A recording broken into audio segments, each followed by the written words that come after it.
अरे तो तुम्हें अक्ल नहीं होनी है नहीं है, ये तो बताओ। तुम कैसे कह सकते हो ये बात? तुमने कौन से संविधान पढ़ लिया? तुमने कौन सा इलेक्शन कमीशन का? नहीं, लोग कहते हैं ना जी, लोगों का क्या मतलब है? आपको समझ होनी चाहिए नहीं। आप लिखते हो कि मैं लिखता हूँ? सर आप आराम से बात कर रहे हैं, आराम से घाया मत करो जी। गलत तो नहीं है, जो सही बात है वो आपके सामने कर रहा हूँ। नहीं सर, आप कोई भी मीडिया के साथ आप ये थोड़ा ही कि कोई भी बात अपनी मर्जी से, मीडिया को ये छुट्टी इसने दे दी मेरे भाई कि तुम जो मर्जी हमारे खिलाफ लिख दो, छाप दोगे। अब ये जो सैनी है इसके खिलाफ आज भी मेरे पास 10 एफिडेविट है जो मेरे दफ्तर में पड़े पार्टी के। इसने मंत्री रहते हुए माइनिंग की चोरी करी, मिट्टी की चोरी करी, सरपंचों के लिखत के अंदर मेरे पास है आज भी एफिडेविट है। छाप दे बात है नहीं, आ गया जीत की अलग बात है, वो लोगों का फैसला है। लेकिन यमुनानगर में एक प्रेस कॉन्फ्रेंस के दौरान इनेलो नेता अभय सिंह चौटाला इनेलो का सिंबल छीनने के सवाल पर पत्रकारों पर ही भड़क गए। तीखे सवाल के जवाब में वे उखड़ गए और उल्टा उनसे ही हिम्मत दिखाकर मुख्यमंत्री नायब सिंह सैनी की खबर छापने की बात कहते हुए नजर आए। दरअसल आपको बता दें कि लोकसभा चुनाव में पूरे प्रदर्शन के बाद इनेलो नेता अभय सिंह चौटाला विधानसभा चुनाव के लिए मैदान में उतर गए हैं, लेकिन लोकसभा चुनाव में खराब प्रदर्शन पर वे कुछ इस तरह से रिएक्ट कर रहे हैं। अभय सिंह चौटाला से जब पार्टी का सिंबल छीनने की बात को लेकर सवाल पूछा गया तो पत्रकारों पर ही वे उखड़ गए। उन्होंने कहा कि तुम्हें जो कुछ बताया जाता है तुम वही छाप देते हो। अब मैं तुम्हें बता रहा हूं कि मुख्यमंत्री नायब सिंह सैनी के बारे में। दरअसल अभय सिंह चौटाला ने मुख्यमंत्री नायब सिंह सैनी पर कई प्रकार के गंभीर आरोप लगाए हैं। उन्होंने आरोप लगाया कि नायब सिंह सैनी जब मंत्री थे तब वे माइनिंग और मिट्टी की चोरी करते थे। साथ ही उन्होंने कहा कि उसके 10 लिखित एफिडेविट अभी भी मेरे दफ्तर में मौजूद है। क्या पत्रकार उनके खिलाफ लिखने की हिम्मत करेंगे? देखिए अभय सिंह चौटाला ने पत्रकारों से किस तरह की बहसबाजी की। भ्रम है ये, आप लोगों के बीच में कोई आके स्टेटमेंट दे दे कि इनका तो सिंबल खुल जाएगा, इनका फलाना हो जाएगा, तुम उस बात को लेकर चल पड़ते हो। मेरी ख्याल या तो तुम सही मायने में पत्रकार नहीं या आपको समझ नहीं है इस बात। किसी भी राजनीतिक दल को एक बार जो सिंबल मिल जाता है वो खुद भी जब तक सरेंडर नहीं करे तब तक उसका सिंबल कहीं नहीं जाता। जनता पार्टी का सिंबल जो है आज भी जनता पार्टी के अध्यक्ष सुब्रमण्यम स्वामी के पास है। सर आपकी तरफ से तो कोई स्टेटमेंट नहीं आती ना, अगर कोई भ्रम में डाल रहा है। अरे तो तुम्हें अक्ल नहीं होनी है नहीं है, ये तो बताओ। तुम कैसे कह सकते हो ये बात? तुमने कौन से संविधान पढ़ लिया? तुमने कौन सा इलेक्शन कमीशन का? नहीं, लोग कहते हैं ना जी, लोगों का क्या मतलब है? आपको समझ होनी चाहिए नहीं। आप लिखते हो कि मैं लिखता हूँ? सर आप आराम से बात कर रहे हैं, आराम से घाया मत करो जी। गलत तो नहीं है, जो सही बात है वो आपके सामने कह रहा हूँ। नहीं सर, आप कोई भी मीडिया के साथ आप ये थोड़ा ही कि कोई भी बात अपनी मर्जी से, मीडिया को ये छुट्टी इसने दे दी मेरे भाई कि तुम जो मर्जी हमारे खिलाफ लिख दो, छाप दोगे। नहीं, हमारे साथ जो सवाल ही पूछ रहे हैं सर आपसे, आपको गुस्सा क्यों होता है जी? गुस्सा नहीं है, मैं आपको सही बात बता रहा हूँ। आप उन लोगों से पूछो तो सही कि तुम कौन से इलेक्शन कमीशन के कौन से पैरे पे लिखा हुआ है, कहाँ लिखा है? दिखाओ आप हमें, पहले दिखाओगे, छापो तुम है? ये छापो तुम्हें। मैं कहता हूँ ये जो सैनी है इसके खिलाफ आज भी मेरे पास 10 एफिडेविट है जो मेरे दफ्तर में पड़े पार्टी के। इसने मंत्री रहते हुए माइनिंग की चोरी करी, मिट्टी की चोरी करी, सरपंचों के लिखत के अंदर मेरे पास है आज भी एफिडेविट है। छाप दे बात है नहीं, आ गया जीत की अलग बात है, वो लोगों का फैसला है। लेकिन तुम छापो तो सही। हमारी वाली बात पे तुम कहते हो तुम गुस्सा करते हो, गुस्से करने की बात थोड़ी है। हमारे खिलाफ तो जो मर्जी छाप देते हो। मैंने कई अखबारों में पढ़ी है, मैंने जिन्होंने छापी है उनको टेलीफोन पे कहा है बाकायदा तौर पर। मैं बोला मैं तुम्हारी इज्जत करता हूँ, अदरवाइज मैं तुम्हें नोटिस दे सकता हूँ इस बात का। जिस दिन नोटिस दूंगा उस दिन मालिक को भी फिर कोर्ट में आके खड़ा होना पड़ता है, फिर मालिक भी खड़े होकर कहते हैं हमारी क्या गलती हुई। वीरेंद्र सिंह से ये पूछ लो कि आज आप ये स्टेटमेंट देते हो, 4.5 साल कहाँ थे, क्या किया था आपने? जब आपको लगा कि आपके बेटे को टिकट नहीं मिलेगा तब आप भागे। आप कहीं सफाई रहे हो आज तक? आपको लोग कैसे विश्वास करेंगे ऐसे लोगों पे जो सिर्फ अपना दाव लगाना चाहते हैं? आप ये बताओ कि आप उस आदमी पे कैसे भरोसा करोगे? जो अपने स्वार्थ के लिए कहीं भी घूमता है। ये स्टेटमेंट देने से कोई राजनीतिक समीकरण नहीं बदल सकती। आज सरकार जाएगी, उसमें कोई दो राय नहीं है, लेकिन सरकार के साथ वो लोग भी जाएंगे जिस लोगों ने इस सरकार में रह करके मलाई चूसे कर माना, वो भी नहीं बचेंगे। वे लोगों को लोग पसंद नहीं करते।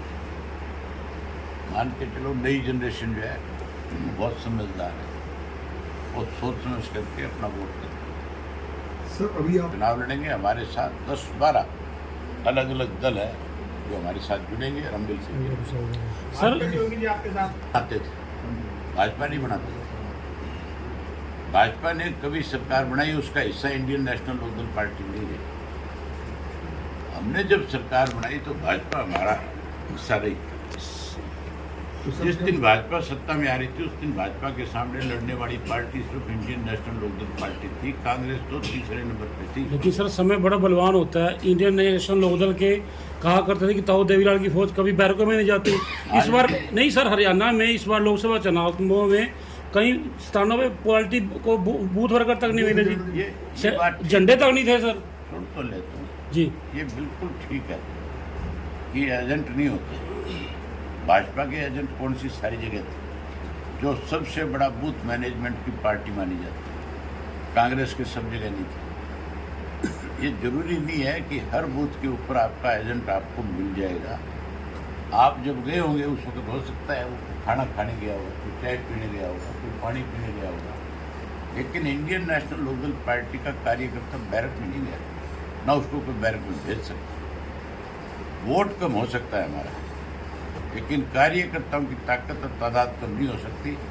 अगर तुम्हें इस बात का जो लगता है मलाल है कहीं, तो चलो मेरी मीटिंग में देखो चल कर कितना जोश कार्यकर्ताओं में आज भी है। जो इतनी बड़ी मीटिंग आज हमारी पार्टी की, कोई एक भी राजनीतिक दल डिस्ट्रिक्ट लेवल पे इतनी बड़ी मीटिंग करके नहीं, तो एसपी और डीसी जो है इज्जत देंगे।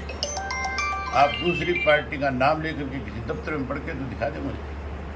इंडियन नेशनल लोकदल पार्टी में जितने भी लोग हैं उनका सम्मान है। तुमने हुड्डा को काबू कर रखा है, इसलिए तुम्हारी 5 सीट आ गई।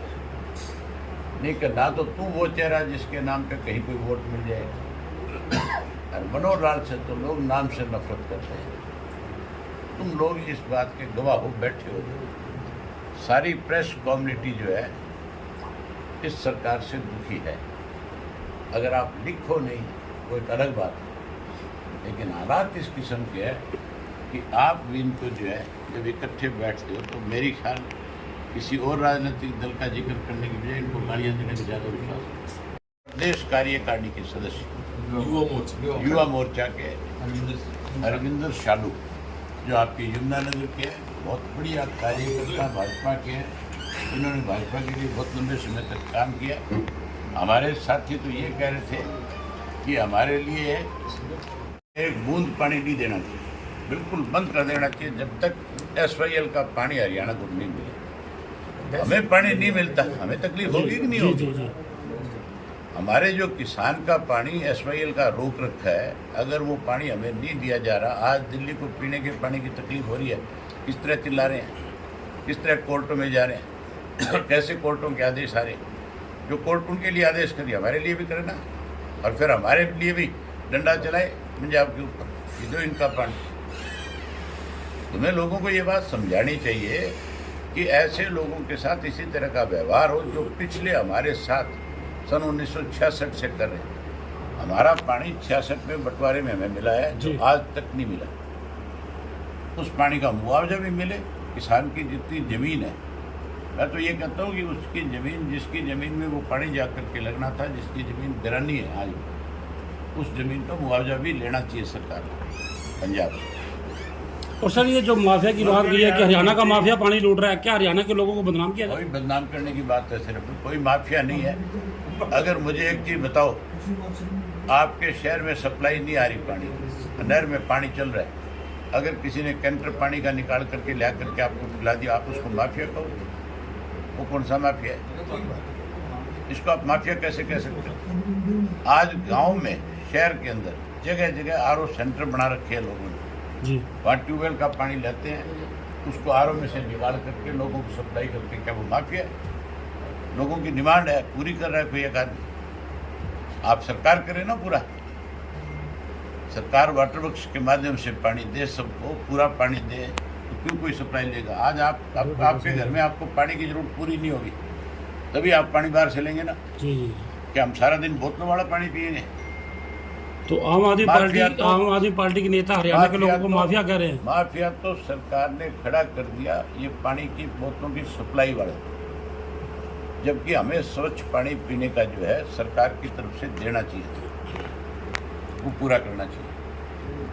आपको रोजाना मान के चलो कोई घर ऐसा नहीं है जिसके 500-700 रुपये पीने के पानी के ऊपर खर्च ना हो। आपके घर कोई मेहमान आएगा, आप घर का पानी देने की बजाय बोतल ला करके रख दोगे, लो जी पियो। ये भारतीय तो यूपी में से लेकर देते है भाजपा सत्ता में रह सकती, लेकिन हमारा मुल्क सबसे बड़ा प्रजातांत्रिक मुल्क है। भाजपा के मंसूबों पे पानी फेंक, हालात ऐसे कर दिए थे कि देश के लोगों ने भाजपा को सत्ता से बाहर कर दिया। ये तो कुछ ऐसे पार्टनर बन गए भाजपा के, जिन्होंने आज इस देश में फिर भाजपा को सत्ता पर काबिज कर दिया। हमारे हरियाणा प्रदेश में भाजपा भी 10 के 10 पे दावे जता रही थी, 10 के 10 पे कांग्रेस भी जताए। लोगों ने उनकी बार जो वोट किया है वो एनडीए वर्सेस इंडिया में किया, लोकसभा का। और हरियाणा के अंदर ये जो 5 सीटें आज भाजपा को मिली, इसके लिए पूर्ण रूप से कांग्रेस जिम्मेवार है। कांग्रेस में भूपेंद्र सिंह हुड्डा जिम्मेवार। हुड्डा ने अपनी मर्जी से एनडीए पे प्रेशर रखा, और प्रेशर रख करके जहाँ हमें एनडीए में शामिल नहीं होने दिया। एनडीए की बहुत सारी लीडरशिप चाहती थी कि इंडियन नेशनल लोकल पार्टी उसकी पार्टनर इंडिया की, क्योंकि इसकी शुरुआत जो थी वो हरियाणा से हुई और वो हमारे मंच से हुई। सबसे पहले फतेहाबाद के अंदर हमने जो इंडिया गठबंधन के लीडर्स हैं, इन सबको निमंत्रण दिया था, बुलाया था, और वहीं पे ही ये तय हुआ था कि हम सबको इकट्ठा होकर के अगला चुनाव लड़ना चाहिए। और वो सारे के सारे ये चाहते थे कि इंडियन नेशनल लोकल पार्टी उसका पार्टनर बने, हिस्सा बने। लेकिन भूपेंद्र सिंह हुड्डा इस बात के लिए कहीं अपनी मनमर्जी चलाता है, कांग्रेस पे दबाव बना के रखा है। कांग्रेस उसके दबाव में क्यों आई, ये तो कांग्रेस बताए, उनके बड़े नेता बता सकते, लेकिन उसने बहुत प्रेशर रखा है। उसी का नतीजा ये निकला कि 5 सीटें जो है इंडिया की कम होगी और भाजपा को मिली। भाजपा में फिर इस बात को लेकर के कहीं थोड़ी सी जान आ गई दोबारा हरियाणा कि अब भी हम कहीं ना कहीं फिर सत्ता पे काबिज हो सकते हैं। लेकिन लोकसभा और विधानसभा के चुनाव लोगों के फैसले अलग होते हैं। हमने बहुत करीब से सारी चीज़ों को देखा है। गांव के अंदर जब चुनाव होता है, सरपंच का, पंच का, जिला परिषद का, ब्लॉक समिति का, 4 वोट डाल के आता है, 1 मत आता है। और वहाँ पे भी कई दफ़ा राजनीतिक तौर पे अलग अलग पार्टी के हिसाब से लोग खड़े हो जाते हैं।